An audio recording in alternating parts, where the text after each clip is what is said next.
So, you have purchased your new Mac and you have got it all set up. Now you're sitting in front of your screen and wondering what to do next. Well, lucky for you, I've got this useful guide to understand some basic features of macOS. So if you are new to Mac, welcome to Gaming and All That Tech, and this is the part where I talk about all that tech. Now it's time to learn where everything is on the Mac and what it does. The first thing is the menu bar. First of all, the menu bar, which is at the top of your Mac screen, it houses the Apple menu, which will get you to all your system settings, the app menu, which is specific to the app you are currently using. For example, if I am using Safari, I can see all the Safari related options at the top of the screen. Other than that, there are computer status, shortcuts, and third-party quick look tools like Spotlight and Siri.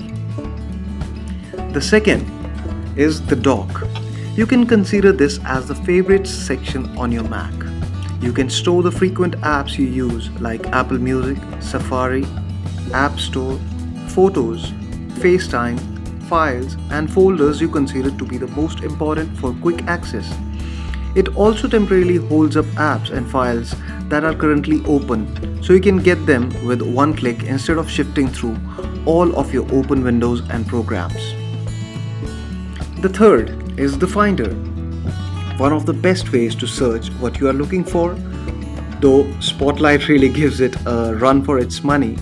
But the difference between the Spotlight and the Finder is that Finder gives you direct access to cloud-based programs as well.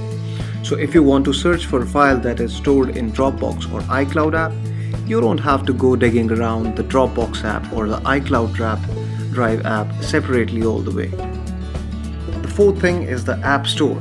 Just like Play Store in the Android version and Windows Store in the Windows notebooks or Windows laptops, you can find any app that is available for Mac OS in the App Store. There are several categories, for example, and obviously you need an Apple ID to log in and purchase the app, even if it is for free. That's the authentication part of that, which is discussed in another video. The fifth thing is the Launchpad. The Launchpad is where all of your apps and games are displayed, just like iPad, or think of it as a home screen on your iPhone or iPad. You can organize apps and games into folders, delete them by clicking or holding until they go into the jiggly mode, and search for something specific using the search bar.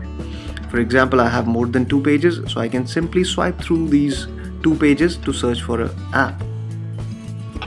And the last thing, but a very important thing, is the right click, especially for the Windows user who are shifting to the Mac OS. Unlike other computers, MacBook doesn't come with standard with a right click function, but you can still get the right or the control click usability. You just have to set it up first by going to the Apple System Preferences and the trackpad, wherein you can set these settings.